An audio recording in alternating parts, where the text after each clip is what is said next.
ICOs were, in many cases, offering a completely different vision for what air quotes crypto was supposed to do and be in the world. And frankly, we've been fighting battles because of that ever since. NFTs are obviously tied to the underlying technology architecture, but otherwise have almost nothing to do with what else is going on in the finance and money side of Bitcoin and crypto. No one is using hash masks as a global settlement currency or looking at NBA Top Shot as an inflation hedge. In other words, there is no narrative competition. Welcome back to The Breakdown with me, NLW. It's a daily podcast on macro, Bitcoin, and the big picture power shifts remaking our world. The Breakdown is sponsored by Nexo.io and Casper, and produced and distributed by CoinDesk. What's going on, guys? It is Tuesday, March 2nd, and last night I saw Diplo, Deadmau5, and Paris Hilton in a Clubhouse chat talking about NFTs, so I think it is highly reasonable to ask, are NFTs just this cycle's ICOs? As I mentioned before, the way that I think about The Breakdown is that it's a show about power shifts. The particular dimension of power shifting that I tend to focus on is economic, although I do love my geopolitical shows. And usually I'm thinking about those economics on a macro level versus in the context of any one industry. That's why sometimes when people ask me why I'm not covering other things in the crypto industry outside of Bitcoin, it's not necessarily because of a disinterest in those things, although sometimes that's a part of it. It tends more to be due to the fact that I'm focused on these big macro power shifts, and Bitcoin is at the center of so much of that, while other parts of crypto simply aren't, at least not yet. This is also the reason that I haven't spent as much time on NFTs. I gave it a headlining spot on last week's weekly recap show, but that was pretty much it. That said, I at least wanted to do this show for a couple reasons. First, there is no denying how central to the crypto industry narrative NFTs have become. Over the last couple weeks especially, they have completely shunted DeFi to the side as the air quotes other thing besides Bitcoin. And right now, in the last week at least, they are stomping even Bitcoin when it comes to getting mainstream press and attention. NFTs are seeing celebrities, specifically musicians, come in a huge way, and they're also seeing prices that some find unbelievable. So all those factors mean that from a crypto industry perspective, they're worth some attention. There's also, however, a second dimension, which is power. Power in the music industry has been historically extremely concentrated. For many years, that was because the cost of production was high and the mechanism of distribution was extremely gatekept. Of course, the internet changed all of that. Home recording has become extremely accessible, and distribution is as simple as putting something online. However, music, more than many other industries, has been able to retain significant power, and I think there are a few reasons for this. First, the music industry has continued to leverage terrestrial radio as the power source of pop music and gatekeep that. Second, and more importantly, because they were one of the first industries to be truly disrupted, when they survived the assault of Napster, I think that the music industry learned defenses that other industries wouldn't adapt for a long time. Part of that was learning to buy into the disruptor, which is why record labels have such a cozy relationship with Spotify. The point is that it does strike me that there is a dimension of power in the NFT story, particularly as it relates to music. But let's not get ahead of ourselves. First, let's define what an NFT actually is. NFT stands for non-fungible token, and fungibility means mutual interchangeability.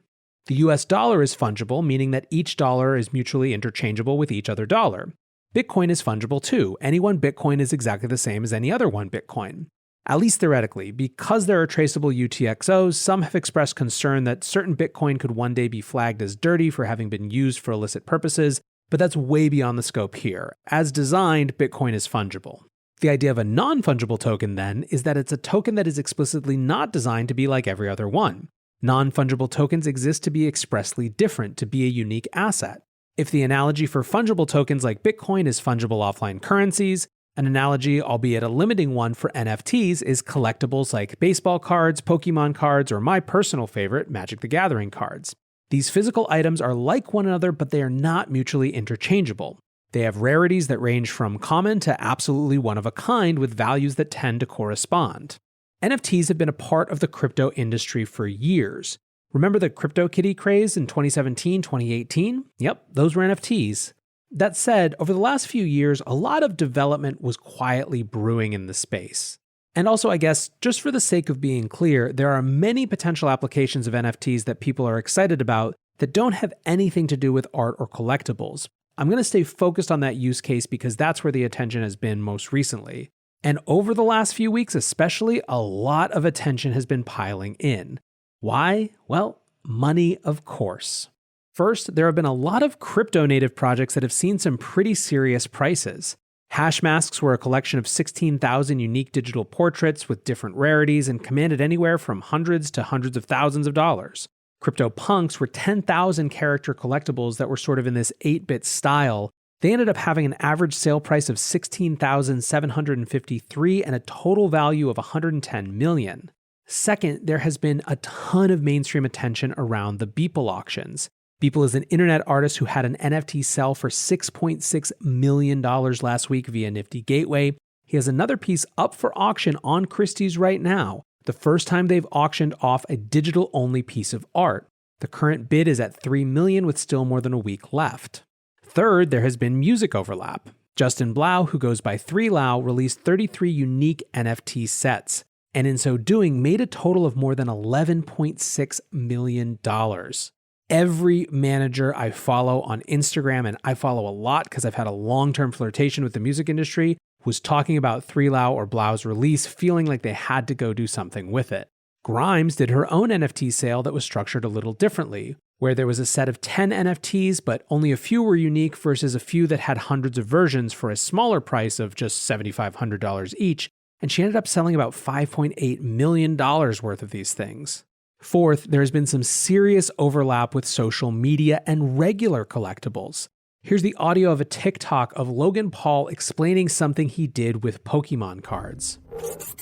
I spent $2 million on 6 boxes of first edition Pokemon cards. Now this may seem irresponsible, but check this out. Inside the boxes, there are 36 of these first edition packs. I auctioned 33 of the packs off that sold for $40,000 each, grossing $1.3 million, not including the split I had with the auction house, who, by the way, also an investor in. Now here's where it gets crazy. I gave the last 3 packs to 3 people who purchased my first ever digital collectible. It's called an NFT. But I didn't realize how many people would want it. So by optimizing one box, we actually ended up paying for all of them. And I'll be opening the $1 million box today. It's actually the 25th anniversary of Pokemon, live on my YouTube channel, 6 p.m. PST.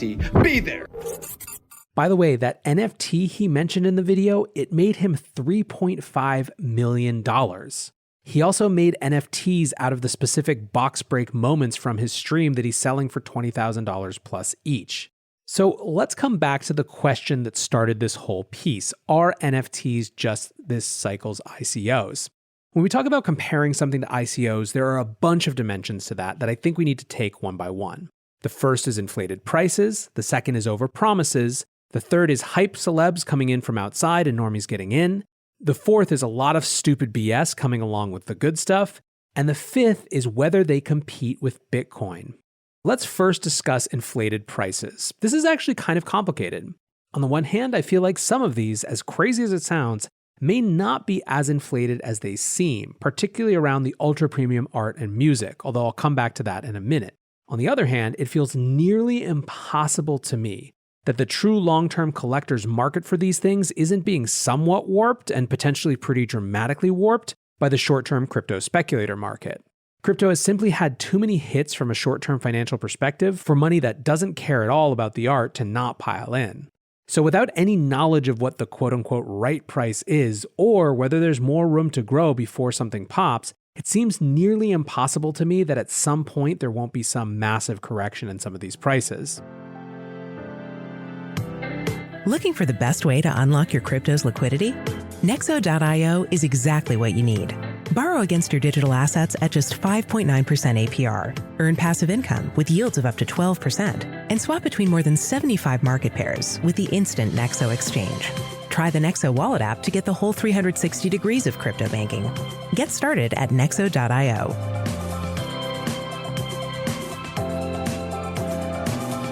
Until now, blockchain technology has been a series of compromises. No Layer 1 protocol exists in the market that supports everything enterprises, developers, and consumers need from decentralized applications. Meet Casper. Casper provides the blockchain ecosystem with a solution that makes no compromises around decentralization, security, or performance. Learn more at casper.network. Second comparison point is overpromises. In the ICO era, overpromising was about literally saying that you were going to do things that you were never actually going to do in order to make a bunch of money off of highly liquid tokens. NFTs aren't making any promises that they're not delivering on, at least not this wave of digital art and digital collectibles.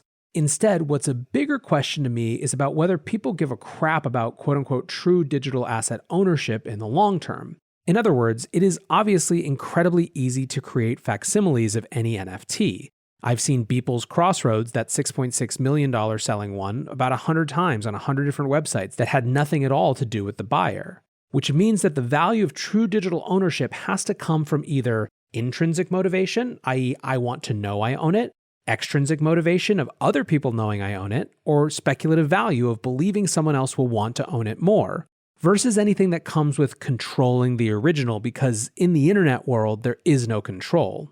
On the one hand, there are going to be massively huge numbers of people who well and truly will never, ever give a fuck about this. It will not even make sense to them that one could give a fuck.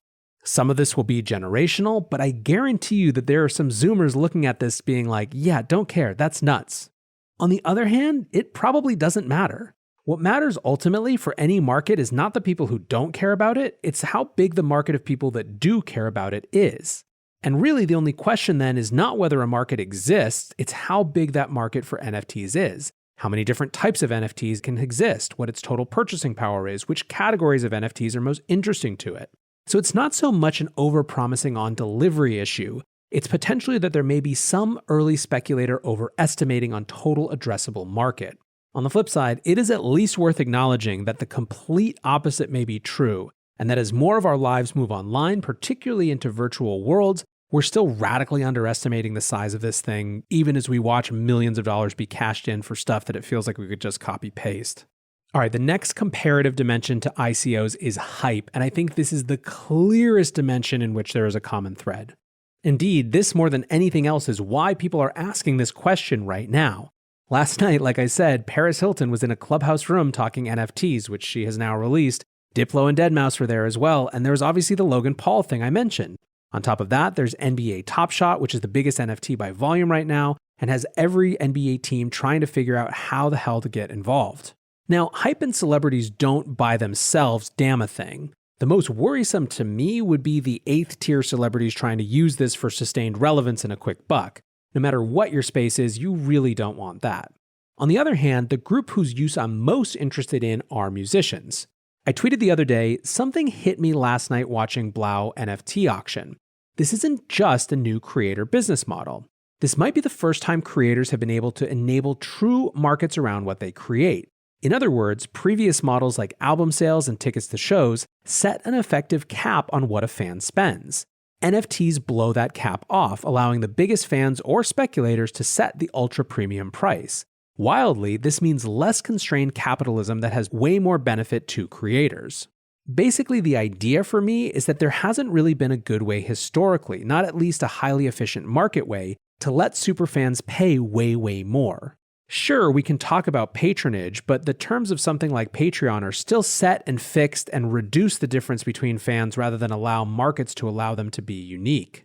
I'm very interested in this idea that these NFTs could create a mechanism for the 100 people who love an artist most, and or who have the most resources to love an artist most, to provide a way bigger portion of their income than before, especially in a world where album sales were already effectively dead as a way to make money, leaving touring the only option, which can be really devastating for people's lives and relationships. I'm also interested in the idea that NFTs could effectively create markets for betting on the future prospects of talent in a unique way. I would have bought the hell out of Skrillex NFTs in early 2010, and I would have been right. All of that said, I'm definitely still concerned that these early prices we're seeing are 1, due to them being really early, i.e. not a lot of competition, and 2, due to the rampant speculative aspect. In other words, it's likely to me that when every artist starts to do this, which by the way, they will, and when the speculators eventually get flushed out, there will be a major repricing. But it doesn't take $11.6 million for this to have been an amazing experiment for someone like Blau, and something that could have still been transformative in how he thinks about his business model. But this gets us, I think, to point D of the comparison to ICOs, which is sort of a separating wheat from chaff argument. I am not one to judge art, and my tastes are different than other tastes. But with that caveat, yeah, it is really clear that there is an insane amount of stupid, terrible, inane crap that won't even come close to surviving this speculative frenzy. There's just no way for markets to see as much growth and attention as money as is happening in NFTs right now without seeing a lot of terrible second-rate stuff come in. By the way, a lot of the worst offenders will be those 8th-tier celebrities that I mentioned before, and this will definitely get worse before it gets better. In this way, the space around NFTs right now are absolutely akin to ICOs, which were just a magnet for trash. But finally, let's discuss point 5. Does it compete with Bitcoin? And to me, this is the area where NFTs are least like ICOs. ICOs were, in many cases, offering a completely different vision for what, air quotes, crypto was supposed to do and be in the world. And frankly, we've been fighting battles because of that ever since. NFTs are obviously tied to the underlying technology architecture, but otherwise have almost nothing to do with what else is going on in the finance and money side of Bitcoin and crypto. No one is using hash masks as a global settlement currency or looking at NBA Top Shot as an inflation hedge. In other words, there is no narrative competition. Outside of narrative competition, one could ask, is there competition for scarce resources? But I sort of don't think so there either. One, Bitcoin is pulling from a pool of clearly less and less scarce resources from a group of buyers that have nothing to do with NFTs and don't care and couldn't care less about them. NFTs, for their part, are coming from dollars that almost certainly were not allocated for investments in Bitcoin or anything like it. In fact, I would think that if there was any deleterious effect from strict resource numbers, it would come from altcoins and DeFi as the quote-unquote hot new crypto thing to make a buck from, but even that I don't really see. It just feels like too much orthogonal money or money being pulled in from new communities. In fact, if anything, it feels like a chance to pull some of these normies in deeper. It's not surprising to me then that even diehard Bitcoin maxis are having NFT discussions in Clubhouse. So let's get back to that original question. Are NFTs this cycle's ICOs? The short answer for me is no. There are some elements that are worth being concerned about, absolutely. I don't give financial advice on this show, but it's hard for me to imagine that prices won't be insanely inflated due to the twin presence of speculation and celebrity. I also believe that there is going to be a stupendous amount of bullshit before things resolve to being able to actually see who cares about these things for real in the long term and how many people and types of people that represents. But I'm also at least intrigued by their potential, and to me it does remain a potential to shift markets around creation in such a way that the market can better reward more good creators outside and around the conventional system. As one whose primary interest is in shifts in power, that's something worth watching. Let me know what you guys think. Is this all just total crap? Is it a joke? Is it a waste of time? Is there something here that's interesting? Hit me up on Twitter at NLW, shout at me in the YouTube comments, and whatever you do, I appreciate you listening. Until tomorrow, guys, be safe and take care of each other. Peace.